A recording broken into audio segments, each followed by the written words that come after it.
So, hello everyone. Welcome to Obscure Minds podcast. I'm Nix, and I'm here with Jess. Hey, everybody.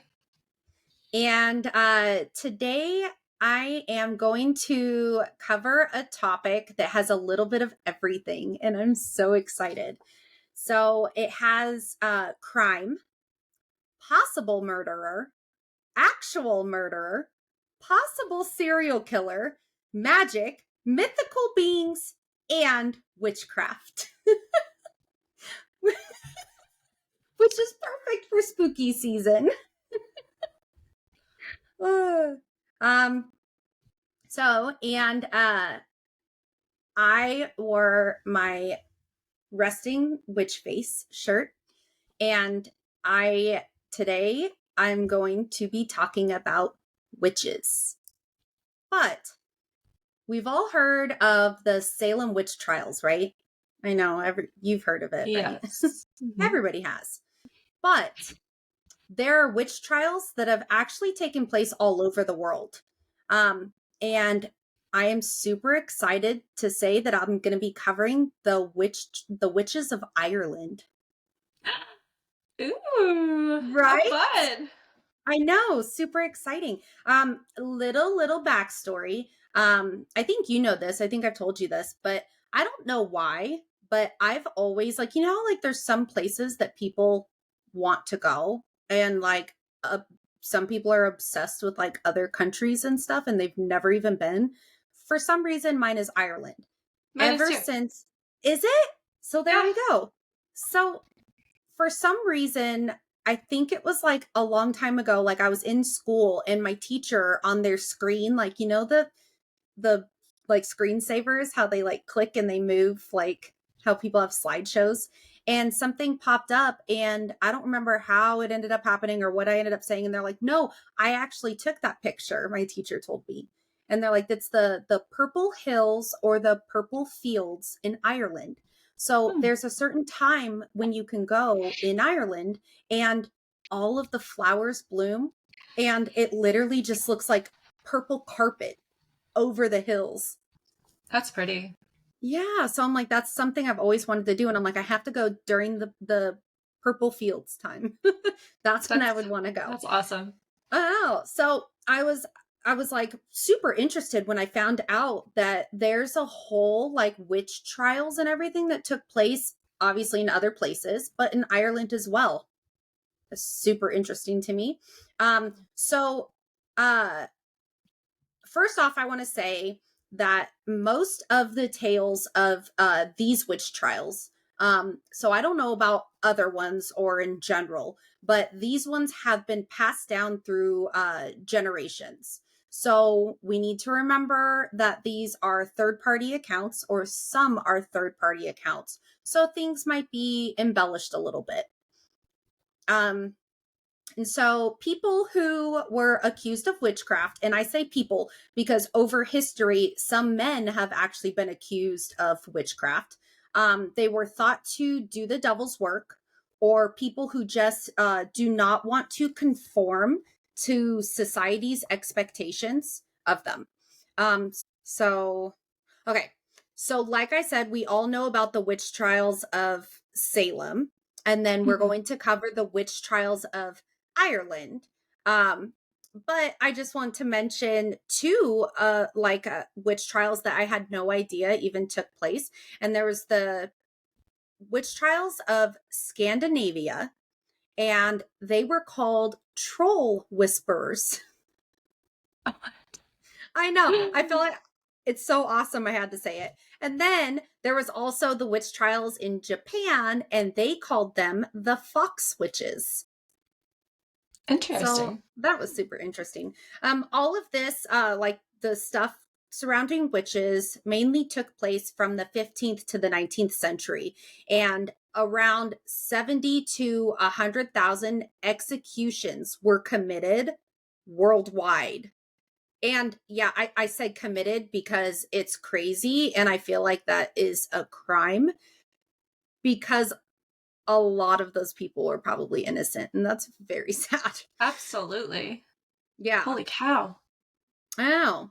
So witch trials were popular in European folklore, but but tales of witch trials in Ireland have only been a few. There's only been a few of them.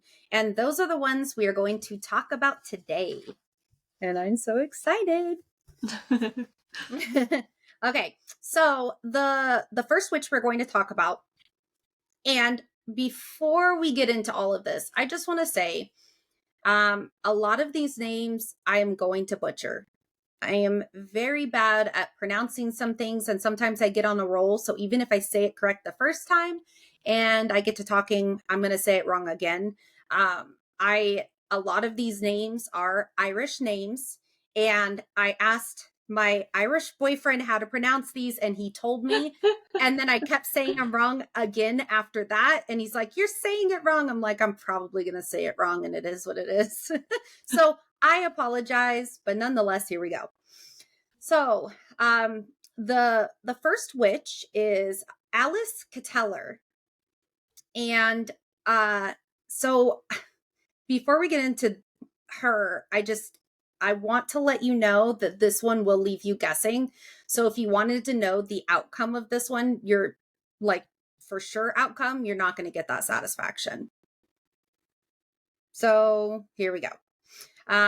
She anyways, she was the first recorded person to be tried for witchcraft, and we'll cover more on that later as we get through the story. This took place in the 13th century. She was a wealthy innkeeper that lived in Kilkenny. She was mainly accused of witchcraft because she outlived 4 of her husbands and acquired all of their wealth in the process. So when I said possible serial killer, maybe. Right. Could have been other things other than a witch. Yeah.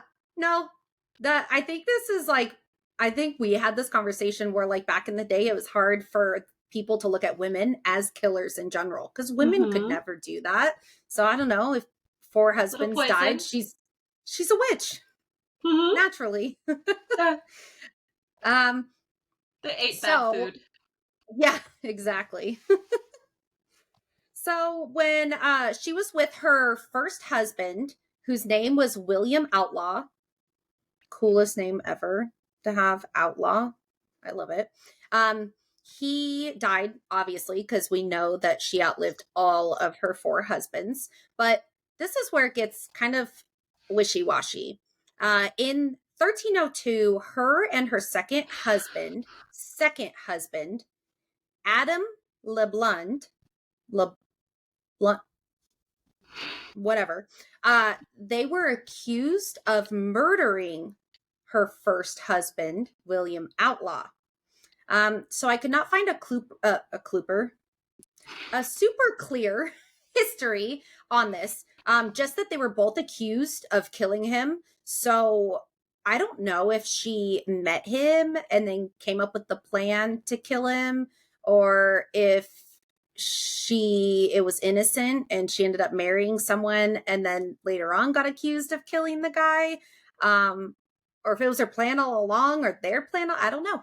So, but either way, her and her second husband were both accused of killing first husband, William Outlaw. There's so much info in the middle of all of this that deals a lot of third-hand accounts and accusations, but I want to cover details that are more actual details and second-hand accounts. So I'm not going to get into breaking down each husband and stuff like that because it's all third, fourth, fifth party stories. So we'll just get to, by the time we're going to go to her 4th husband. And I mean, after he died, she was now being accused of carrying out satanic rituals. This was the first witchcraft trial, and I don't know if this was the first ever or the first ever in Ireland, but the first to call the accused heretic. So they said that she was a heretic, and the people that followed her, which we'll get into later, were heretics as well. And they accused Alice Cateller of getting her powers through having sex with a demon. Even crazier, she was accused of this by her own children. How would they know? Like, I have no idea. I don't know. They walk in on that? Or like, I don't know. It's a lot of hearsay. She's a witch, all of this stuff. Who knows? They're probably upset that she killed daddy. So I don't know. I don't know. Very crazy. But I thought it was even crazier that she was accused by this by her own kids. And then especially of her not only being accused of being a witch, but just being accused of having sex with a demon by her children. How old were her kids at the time? Do you know? Were they younger? Okay. No, I think they were older at this point, because I'm thinking this is where I said it was a lot of like second and third hand accounts. Because I'm not, and I'll get into why that is later, and you'll go, oh, it'll make sense to everyone. But I don't know if it's her first husband or second husband's kids and stuff like that. This is just by the time we got to her fourth husband that she was being accused of all these things. Okay, gotcha. So let's see. Trying people as heretics became more popular in the 16th and 17th century. So, like I said in the beginning, this actually took place in the 13th century. So this is why this is one of the more well-known ones, because she was one of the first ones to be called a heretic. So let's see. From what I read, it does sound like she was running a group or a cult of witches or people who practiced witchcraft. And we'll get to another person that was involved in and in all of this and cover more of what the witchcraft was, because that's part of the other person's story that kind of leads into this one. Because what it sounds like is that she had Alice Cateller had more of a leader type in this group and led these other people, and they carried the things out, if that makes sense. And she was more tied to it because she was the leader. So basically, she just had her husbands die, is what their real proof was, and she was a witch. After all of this and the death of her fourth husband, the official witch hunt for Alice Cateller began. This is where I was saying, if you wanted a better conclusion, that we're not going to get it, because we're not. Since she was a very wealthy woman at this point. I mean, she had the fortune of 4 men. So obviously she had a lot of money. So you can also say she had a bunch of connections, but not only connections. Like I said, she had money. And this allowed her to flee to England. And this is where she completely disappeared. And no one ever saw her again. So we literally have no idea what happened to her. Huh. It's a mystery. Unsolved mystery. It's a mystery. And so now we are going to get into the person that's tied to her. And I apologize for being extremely immature, but every time I say this name, I laugh. So her name is... I love it, though. It's awesome. It's an awesome name. So I'm probably not even saying it right, and I'm laughing at it, and it's funny, and it's probably not even how you pronounce the name. So it is Petronella de Medea. But where I laugh at it is the Petronella. Because doesn't it sound... Yeah, doesn't it sound like a candle? Yes! Citronella. Citronella candle. And so every time I'm like doing the research and I'm writing her name and reading her name, I'm thinking, Petronella, the witch of bugs. She's the bug protector. She's going to protect you from all the bugs. Immature. Anyways, moving on. She was the first of the witches to actually be burned at the stake in Ireland. I know. Crazy. Biggest fear, by the way, Burning being alive? burned to death. Burning alive. My biggest fear. I'd rather drown or be that's a eaten lot by of a shark. people's. Really? Yeah? Yeah. I think a lot of people would rather not be burned to death. Yeah, sounds terrible. So Petronella was accused of being involved in witchcraft, obviously, led by none other than Alice Cateller. This took place in the same town that Alice was in Kilkenny. And obviously, I kept laughing at this too, because, like, that's a name of a town, Kilkenny. Kilkenny? And then I kept, thinking, I'm like, right? I'm like, wouldn't it be funny if, like, one of Alice's husband's name was Kenny? Alice killed Kenny, and I kept like reading the headlines in my head in like an old timey voice. Like headlines would be like, "Husband Kenny was killed in Kilkenny by killed by wife." Alice Cateller. Okay, moving on. Among the charges that were brought against Petronella was the ability to fly and making a brew. Witch's brew. Mm-hmm. Bubble, bubble, toil and trouble. Yeah. Ability to All fly? right. Like yeah. on a broom or like levitate? Who knows? It just said the charges were ability to fly and making brew. That's what it said. So is she making beer?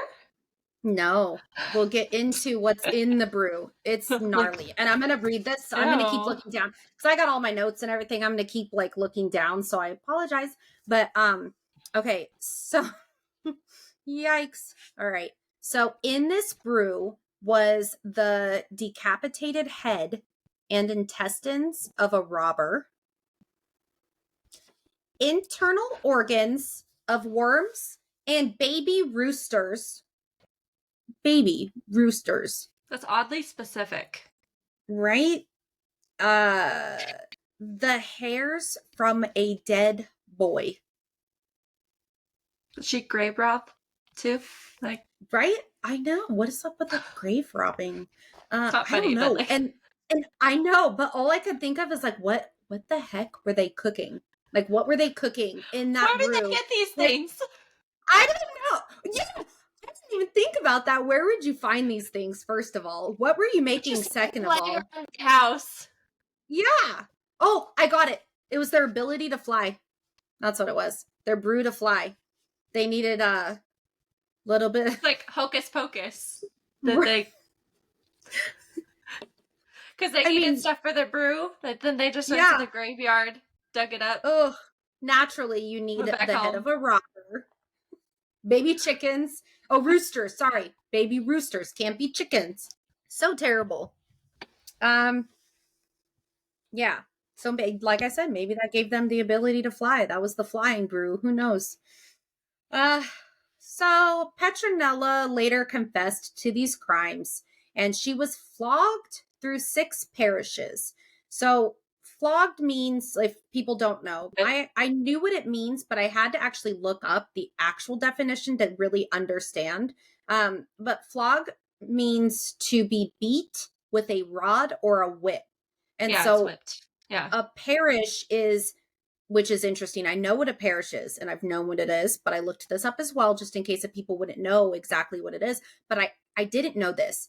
In order to be a parish, it has to be a village or a town, but the town has to have a church along with a priest.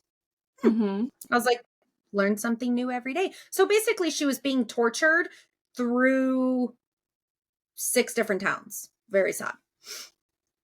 And then she was taken all the way back to Kilkenny and burned alive at the stake. So that's awful. That's the sad. And you said for her crimes. Does that mean that she did all these things to these people to get these ingredients? They did not say. They said then I would all be a her, little bit justified. I mean, like, a little bit. yeah, Just no, saying. they said all she was actually tried for was flying and making a brew. Those were her actual documented charges. That's why You it's left out sad to some me. pertinent details. Thank you. And we'll get to that Okay. later, why there's probably a lot of details missing in a lot of these stories. Um, yeah, that's the sad ending to her. I just like to think about it like, what if none of this actually took place? But she was guilty by association because she was friends with Alice. What if she never did any of this stuff? She was just present when Alice was the crazy one. Not saying she actually was, but what if she was? And then what if, Petronella, Citronella was, what if she wasn't doing any of this stuff? She was just friends with the crazy witch lady, you know? That would be, Yeah. okay, perfect example. That would be like me doing something or committing a crime. And they would be like, flog Jessica. They do a podcast together. They talk about creepy stuff all the time. So now you're guilty too. Right? That happens a lot more than you think. I mean, like, that's like a Yeah. whole nother subject, but that happens all the time. That's why that's why it's a term, guilty by association.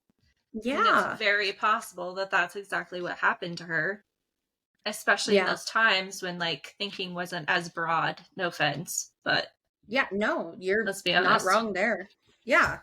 I know. That's very sad. That's all I could think about is like, what if none of this actually happened and she was just friends with the crazy lady? It's very sad. And she's All haunting right. them now. Yeah. For Yeah. Right. generations. Just kidding. She's like, Joke. where's your baby roosters? Need them to fly. Sorry. Bad. Okay.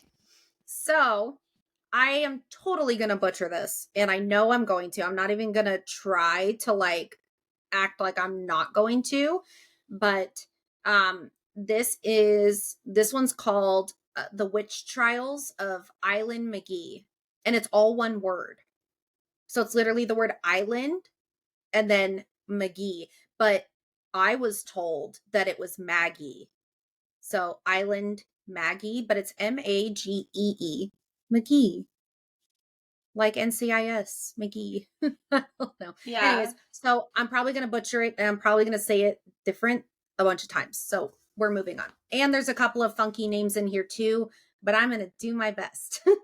So this one took place in 1711. 7-Eleven. Sorry. This one took place in 1711 and is actually one of the most like well-known witch trials in Irish history, which I thought was really cool. Things in this one are a little confusing, and I'll tell you why at the end, and it will help you understand why the other ones were a little bit confusing too, or not so much confusing, but open-ended, and a lot of the details weren't there. But this took place around the townland of Kilcohen Moor in Island McGee or Island Maggie. But some stuff that I read said that this took place in Carrick Fergus, which is also known as Ireland's Salem.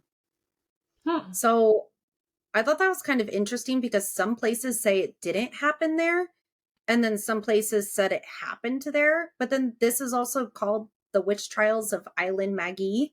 So I don't know. Interesting. Anyways, moving on. The story surrounds an 18-year-old Mary Dunbar who relocated to this area. After she arrived, she started showing signs of demonic possession.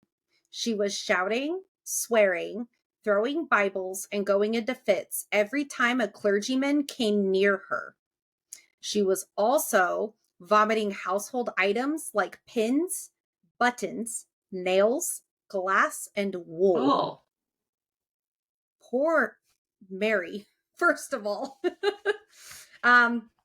Mary told local authorities that this was the doing of 8 local women. So the reason why all of this stuff was happening to her was because of these 8 local women. She said that during one of her fits that these women appeared to her in spectral form.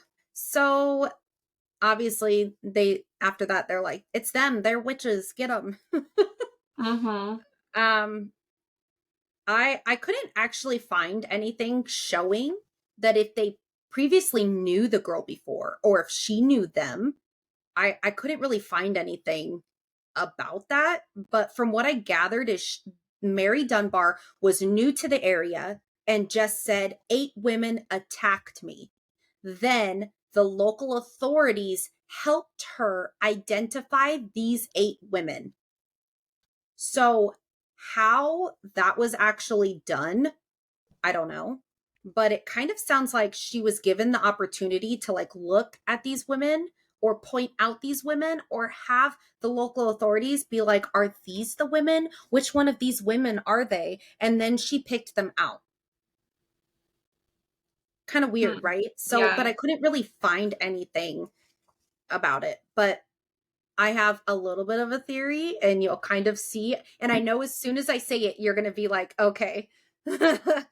um, So, a little side note that I literally put side note on here. When they went to arrest these 8 women, they were attacked by what they described as a frenzied mob.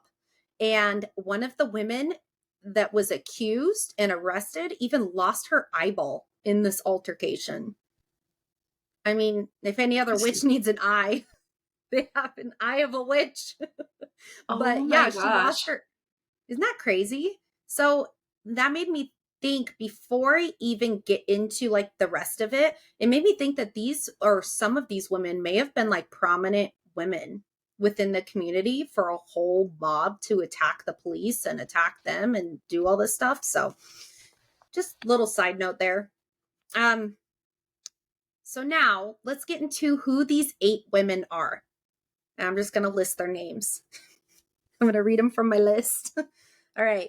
We got Janet Carson, Janet Latmere, Janet Main, Janet Miller, Margaret Mitchell, Catherine McCalmond, Janet Liston, and Elizabeth Seller. A lot of Janets. What the heck? Are you serious? Right? So this is where my theory. I was like, first of all, can we just point out the fact that Was obviously that it's 5? she yeah, she had Janet? something against 1, 2, 3, 4, 5. Yeah, 5 Janet. Good counting. 5 Janets. So obviously she had something against Janet's, right? Right? Like Hmm. that's a She has a vendetta against a Janet. she that is my exact thought. And then first of all, I'd say another little side note, nothing to do about the story, but every time I hear the name Janet, I think of the girl from The Good Place. That's her name, right? Janet? She was good, right? Yeah, she was good. She was a good she wasn't evil, right? Was she No, she evil? was good. No, she was good. Okay. All right. She was awesome in that part. I'd love her. Anyways, so we're noticing a trend, right? Mm-hmm. Janet's. So after the trial of these 8 women in March of 1711, Mary Dunbar was still having her fits. So she was still, vomiting all these items, throwing Bibles, shouting, swearing, all of this stuff. So Mary's at it again, and they have to figure out who else is to blame. So Mary ended up pointing the finger at William Seller.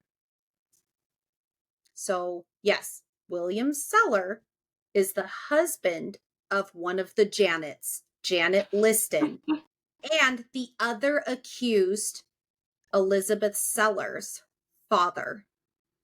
Oh So wow. Janet Liston is the mom of Elizabeth Seller. So that Janet plus Elizabeth Seller was one of the 8 women already arrested and accused. Mary is still having these fits. So then she goes, well, it's William Seller, the father and the husband of the other one. So in my theory, I'm like, well, she found the Janet she was looking for because she just got rid of everybody in that family. Right? Mm-hmm. That's just my theory. So, Mary Dunbar sadly died in April, a month after the March trial of the women, and a month after she blamed William Suller, which is kind of crazy. Like, if you think about it, like, this might sound kind of morbid, but how the heck did she not die sooner? Like, vomiting nails and wool and all of these crazy, like, items. Like, if she's actually throwing them up, like, how did she not die sooner? Right? Yeah. I mean, yeah, of course. But I'm so she impressed she was lived that long. so she was trying to pinpoint out of this group who was responsible for what was happening to her Yes, and her demon possession. that is correct. And that's the theory she came up with, was that Janet and her husband? That's what I'm thinking. I don't know exactly. Like, I just know she Was there chose motive? 5 Janets. Or No, is this all just random? it's all Like random that's women? what I was confused about. Is that Mary was 18-year-old girl who just moved to the area and didn't know anybody there, and just said, like, a doctor comes and she's like, oh, I'm Mm-hmm. sick, I'm doing this, I'm possessed, and it's because 8 women appeared to me. And then the cops are like, don't worry, lady, we're going to help you figure out which 8 women these are. That's the So they're only in thing I like could a really find. coven or something in her I'm mind? guessing in her mind, or in real life. Who really knows? I don't really know. Hmm. I don't know. So let's go back to the March of 1711 to the trials. So the trial was presided over by 2 different judges. Uh, there was Anthony Upton and James McCartney. They both had radically different views of the evidence, which I mean, that's a good thing. You would want both sides, right? Of, like, somebody who's presiding over your case, you would want, it seems Mm-hmm. fair-ish, right? So, Judge Upton told the jury that they should just acquit. He stated that he didn't buy into the modern view that there was no such thing as witches out there, but he said that with limited evidence and the exemplary character of these women, that they should acquit. He cited that his evidence he had was that these women were heavily involved within the church and regularly attend Christian worship.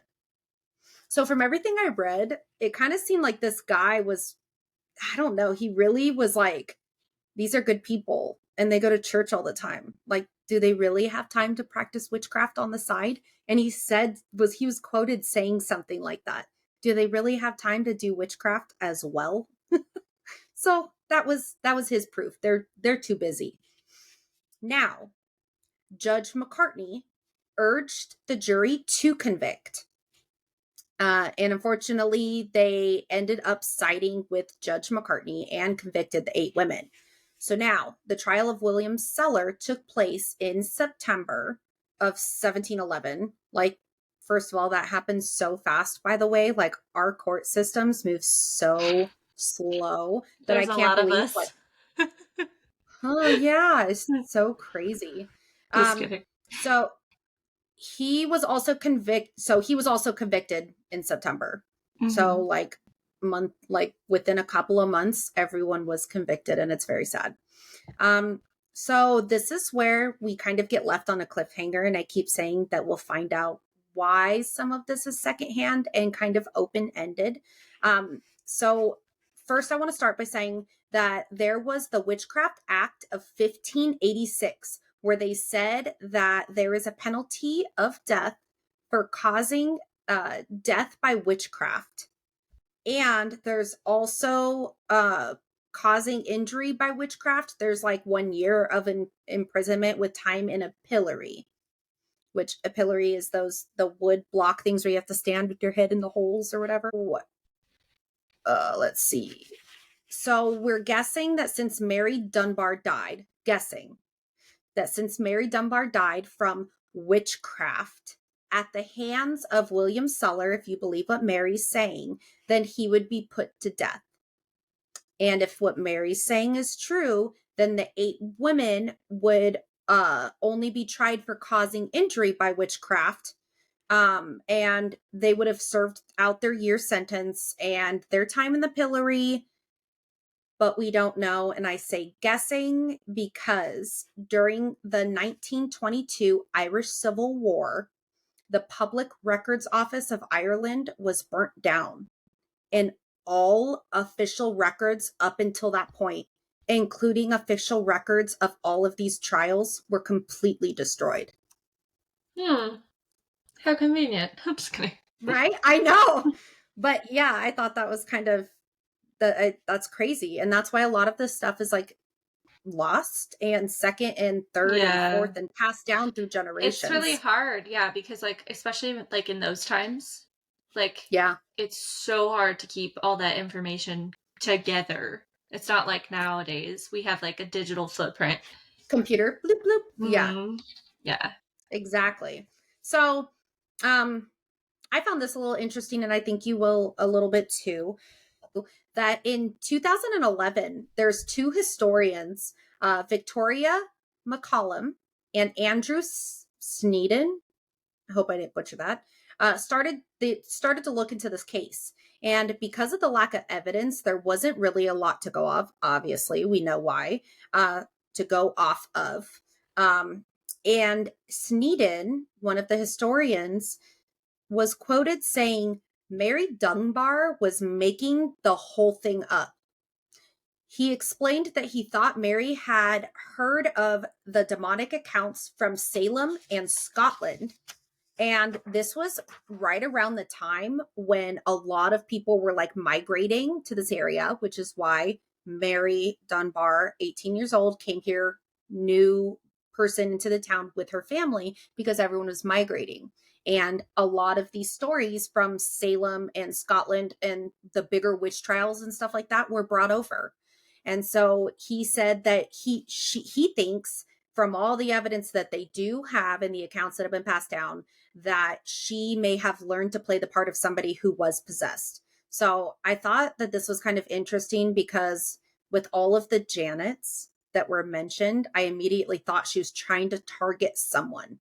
And like, I mean, if you're going to do it, you're going to do it right and be like Janet and that Janet, because I got to make sure which Janet it is. And then she took down the whole family. That's my theory. My first thought when you were telling me what she was doing is like, I initially was like, no, she's making it up. Like, that's just what I thought. Not saying or discrediting if that happens to somebody. Just saying, like, from hearing that, I don't know. I just got this feeling like that was just kind of like out of left field. Yeah. You know, just getting somewhere new and then all of a sudden something happening.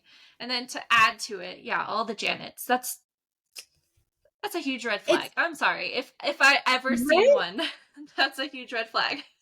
In my notes, I wrote red flag like 3 times. Hey, like, that's a lot of Janet. So either she was targeting a specific Janet when she moved there, or she had a vendetta against Janets. Yeah. And we've all had a vendetta somewhere, like at some point in our life against something or some type of person specifically. Whether we didn't like somebody's name and we didn't want to date that same specific like name, or like we didn't like nurses for whatever reason, or like doctors or firefighters. Oh, I see what you're saying. You get what I'm saying? Like there's like a pattern to why we don't like a specific, name or thing. So maybe that was something because she was young and immature and she had some sort of vendetta going to a new place, and she played this victim mentality and she took down a whole lot of people. Yeah, possibly. Exactly. Who knows? And everything I read didn't even give a time frame. They just said almost immediately after she arrived and migrated here, this happened. So yeah, I mean, That makes total sense. I totally get what you're saying. Just a theory. Okay.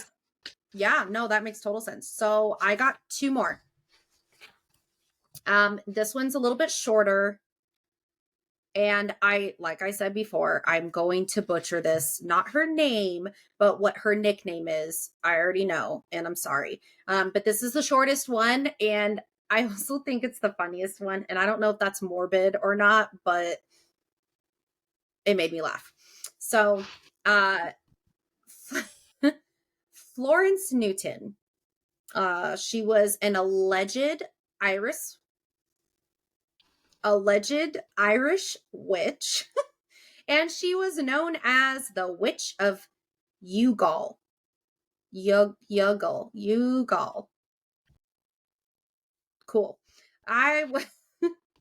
It was said that she was one of the most important examples of the witch trials in Ireland, which actually, after I read all of this and did all the research on the other ones, I'm really not sure why she was the most important examples, like you'll see, but I really don't understand why she was the most important one. But like I said, Shirley is the funniest one. So Florence was an old beggar woman.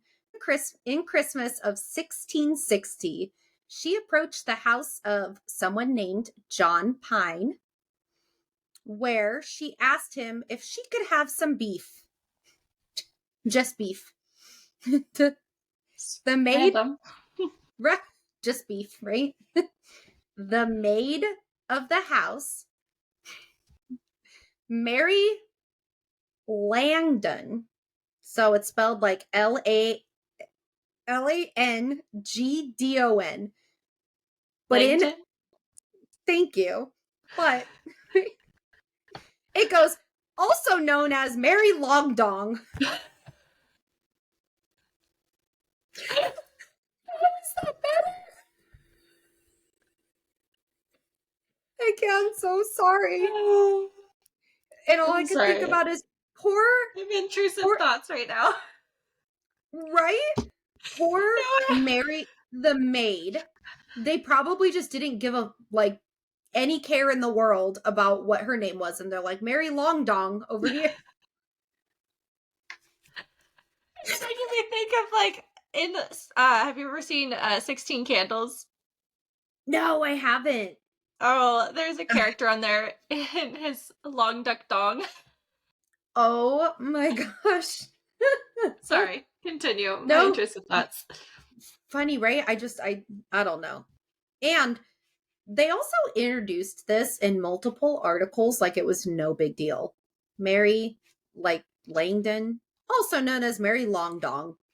Anyways, and then they just go into the story like it's no big deal. Oh, okay. So anyways, poor Mary and her unfortunate last name refused her, Florence Newton, her beef that she requested. Oh my god. She requested beef from Mary Longdon.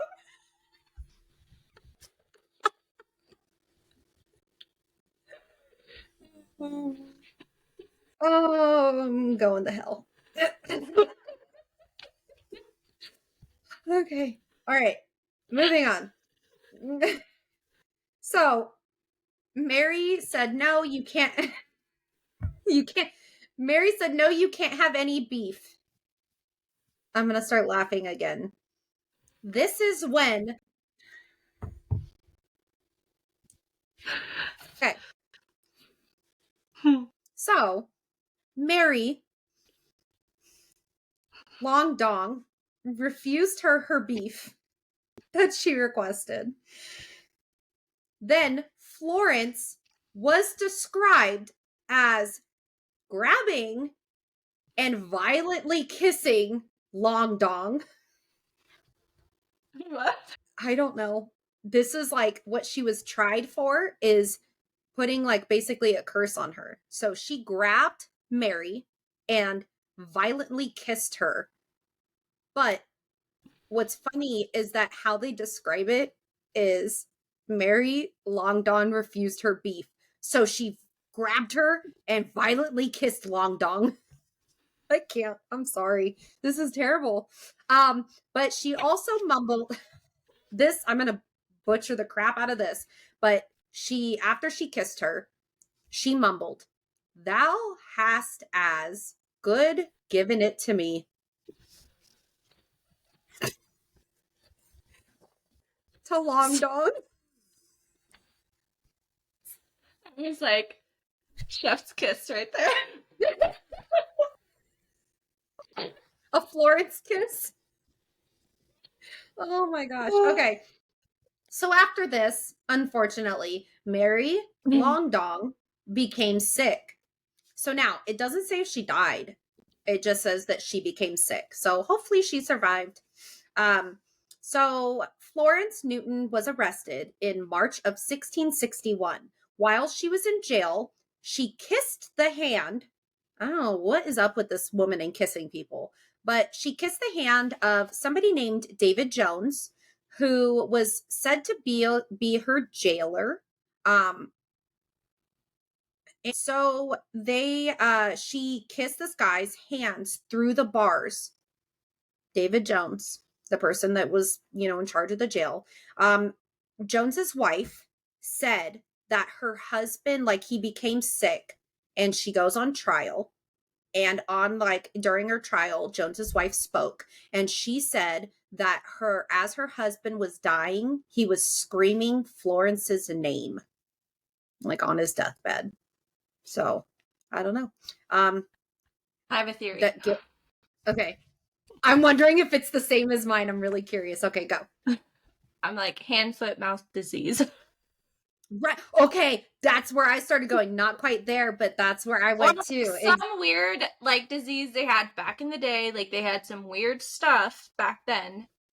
Yep. And her just saying those things, like the whole cursing of she was just putting that out there. I'm not saying that she wasn't trying to curse her, because like anything could be a word curse. Yeah. But it was more of like an effect. You know what I mean? But if she was homeless, she could have had anything.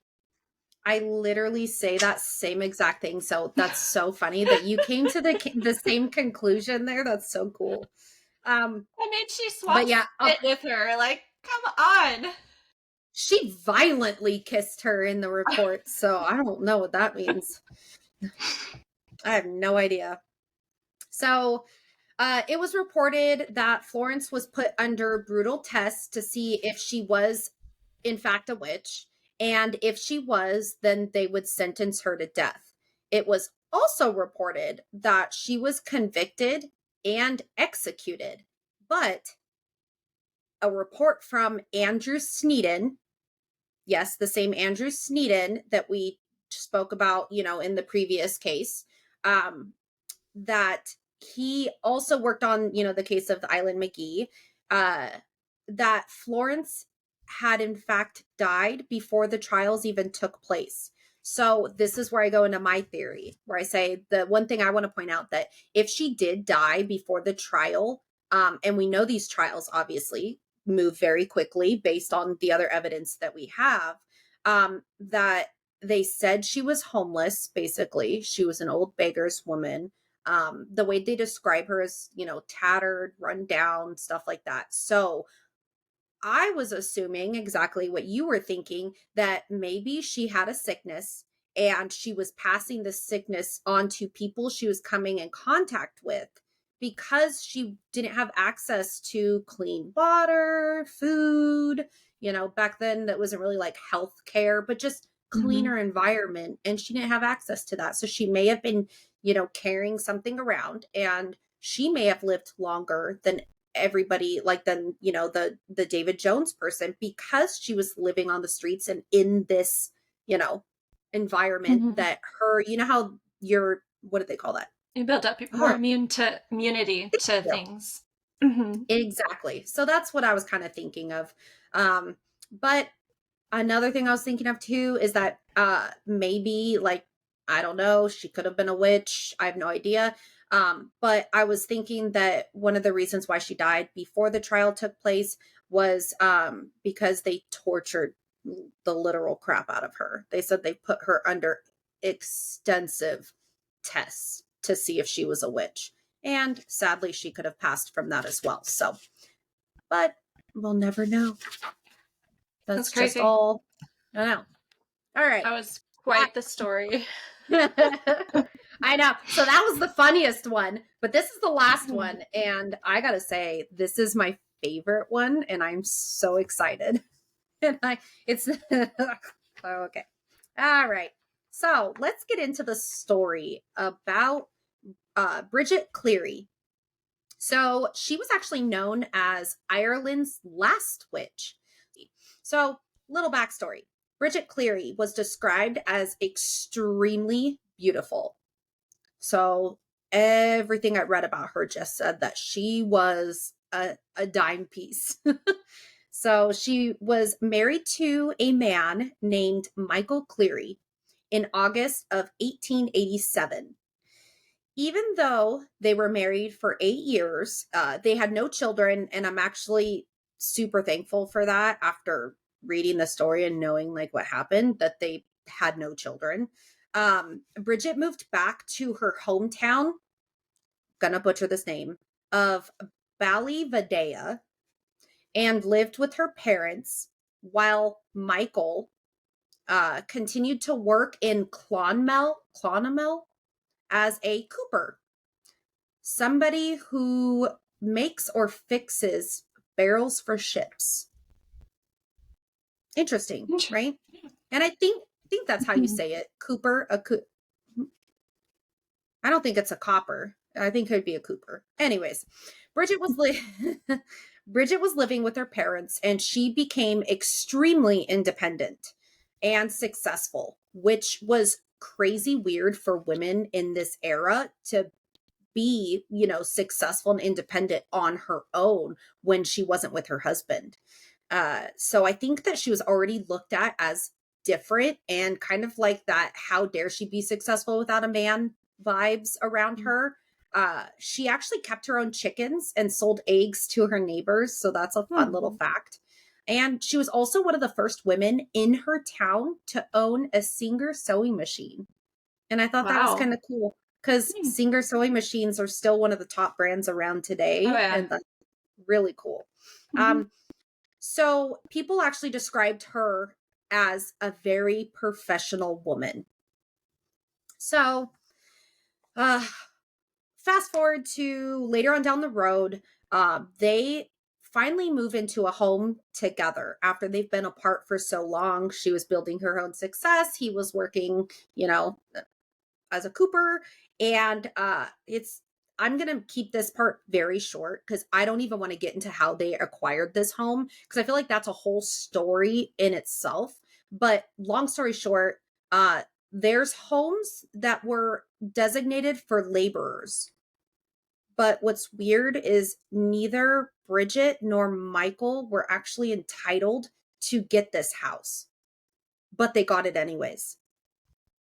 And then it kind of like tries to explain it, but it literally sums it up by saying they got it anyways. Who knows? So they got this awesome house. And I guess they said it was one of the best houses. But I guess nobody wanted the home because this house was supposedly, why can't I not say that word? Because this house was supposedly built on the site of a fairy ring fort. A fairy ring fort is the circular markings in the ground that were supposedly left by, yes, fairies. So like a fairy ring or a fairy circle. And it was built on top of that. Side note, little interesting facts. An article that was published in 2017 on theculturetrip.com, they state that there's hundreds of these fairy ring fort sites all over Ireland. And they let you know they are not to be messed with. Like, I found that super crazy that even an article posted in 2017 where like, if you like come to Ireland, don't fuck with fairies, is basically what this article said very sternly. We don't mess with them. Ireland does not mess with them. You don't mess with them. And I thought, like, on a traveling website, interesting. Go ahead. Okay, but what do fairies look like out in Ireland? I have no idea. Do they look like bugs? Like, yeah, I have no idea. Like, I mean, I'm I curious. get I'm into, like, yeah, I get into a little bit of the fairy stuff because it has to do with the story, but not of what they look like. And I would love to do a whole, like, there's a whole rabbit hole you could go down. because Like, I've gone semi down a rabbit hole of fairies because I was interested also because I watched like shows. I'm not gonna get into like what shows, but that's a whole other thing. But some of them I've seen that they are ugly. Like yeah, they're not True Blood. pretty. Yeah. Yeah, They're ugly. They're not cute. Like, yeah, yeah. yeah. I I have don't no know. idea. But their house was built on a fairy ring, a fairy circle, basically. Um, and so now let's fast forward to after they already moved into the house and they've been living there. Bridget unfortunately got sick. She got so sick that they called in doctors, family, friends, and even a priest to the home. So they basically like it was like they were saying that she's on the last stretch of life and everyone needs to come now, is how I took it when I read this. I saw different reports saying that she had bronchitis, but the main one that I saw is that she had pneumonia. So I imagine back in the day, uh, it was really, hard to kind of pinpoint exactly what somebody was sick with. So I think just assuming it was one or the other, Mm-hmm. would make sense. Um, so she was so sick that she was being taken care of by her husband, Michael, father, aunt, and 4 different cousins. So keep in mind all of these people. I'm not even going to get into their names or anything, just to know that there was a lot of people involved and it was her family. So the priest came to the home where Bridget was still alive, but extremely agitated. This is where the priest was told by husband Michael that he has been withholding her medication from her, because he said that he doesn't believe in it at all. So he didn't want her to have it. So the priest said, okay, cool. I'm going to give her communion, and then left the house. Ugh, man, poor lady. Anyways, so as you can tell at this point, something's up with husband Michael, right? So in March of 1895, Bridget was reported missing. So while news was going around that this 26-year-old woman, I didn't say that in the beginning, I forgot, she was 26 years old. And the reports were going around that she was missing and local police were actively out looking for her. Husband Michael was holding a vigil for her, stating that his wife had been kidnapped and taken by fairies. It's almost like he wanted that to happen. Oh, he did. I know. I literally wrote, okay, husband Michael, on my paper. Yeah. It's like, that's suspicious. Mm-hmm. Exactly. So it was later reported that after this priest left, so rewind like a little bit back, that the priest I told you about that gave her communion and said, there you go, you'll be fine. After he left, all of the family members that I previously stated, Michael and all of the other people were her family members, were called back over to the home. And that's when shit went down.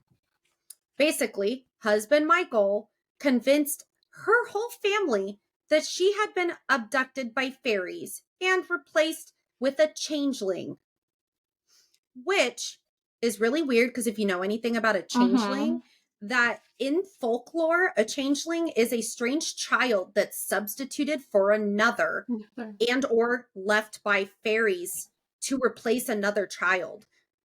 Bridget was a 26-year-old woman. So I don't understand where what did he switch her out for? a changeling. So Like a they said, child? so no, with her. No. That's what doesn't make sense. Yeah. Exactly. So husband Michael said that Bridget was kidnapped, his actual wife, and replaced with a changeling, which is somebody that looks exactly like her, but not quite her, is what he's saying. But in folklore, changelings are children or typically children. So yeah, exactly. It's kind of interesting. Anyways, she was no child.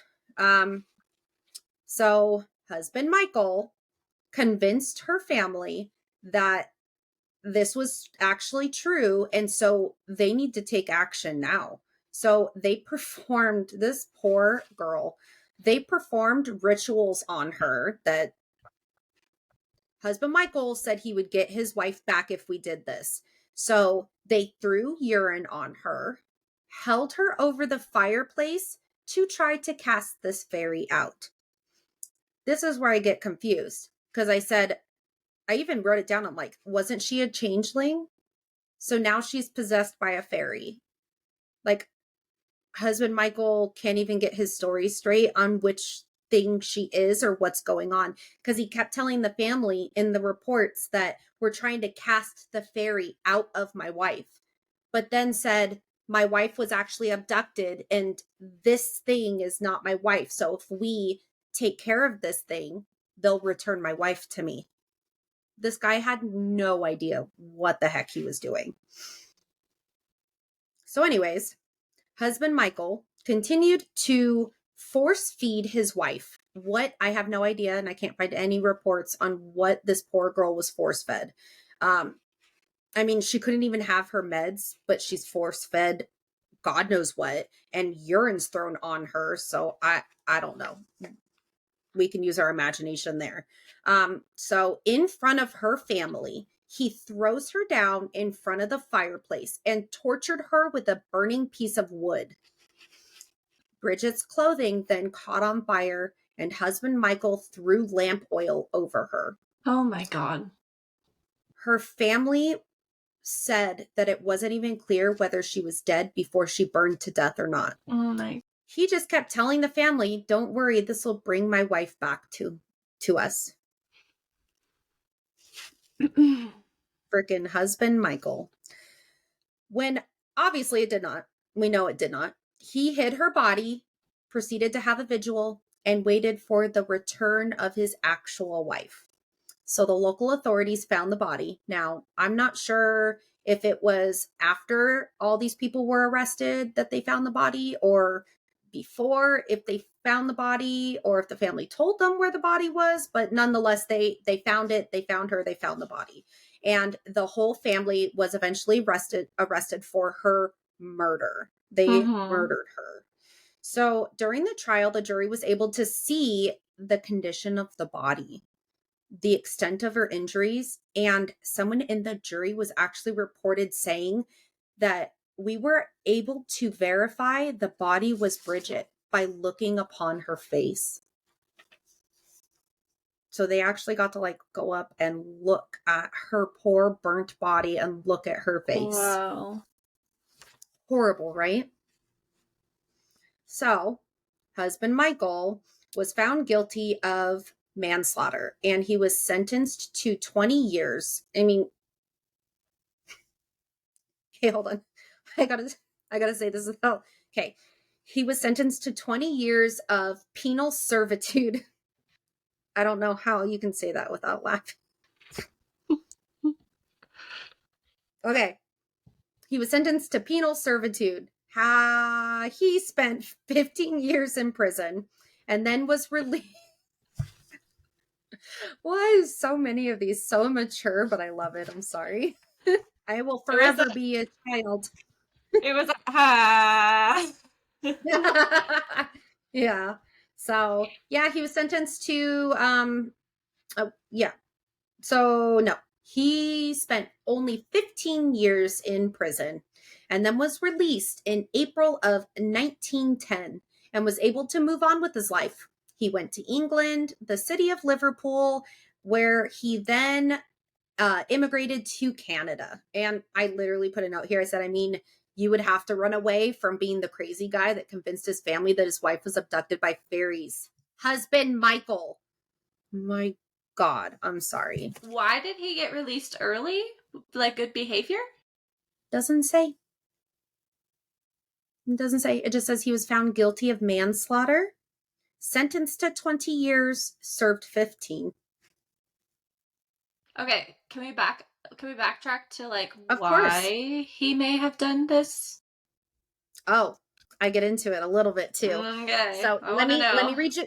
This is the last bit I have. I'll read this and then we can get into it and you can let me know what you think because I'm interested. So, two people, not a lot of information on them, but their names were O'Connell and Doyle. First of all, totally Irish names, Irish right? names. I know. The Doyle rules. I know. Sorry. I love it. Okay. Uh, So, but I'm thinking that they were investigating the case, just like the other people, like Andrew Sneeden was, and they investigated the case. And I'm guessing to analyze or write something or cover it, but they came at it from a psychology standpoint. So they stated that the murder may have been a result of Michael developing a psychotic disorder. So they said he started getting delusions, possibly from the stress of managing Bridget's illness. And I mean, that kind of makes sense. Like it sounds, so what it sounds like to me is that literally wrote this down. So it sounds like to me is that he had the hot wife. It's as it sounds, and he got the cool house that, the best house that nobody wanted. He got it, and then he went from having the house and the wife to now having to take care of the wife. And in multiple reports, the reason why the family said they believed that she was exchanged for a changeling is because they said she didn't even look like herself because she was so sick, like in real life, not in fairyland. She was so sick that she just looked sick and she wasn't herself. But Michael was able to convince them that she was switched. So he, like I said, went from having a hot wife, awesome house, to having to do everything by himself, take care of his super independent wife. And they think that that led him to have a psychotic break and have all these delusions. And he was already probably being told, like, that his house obviously was built on the fairy ring fort. So he was probably being told, like, not to mess with fairies. You guys moved into the bad fairy house. So that was already in his head. So that could have contributed to his delusions.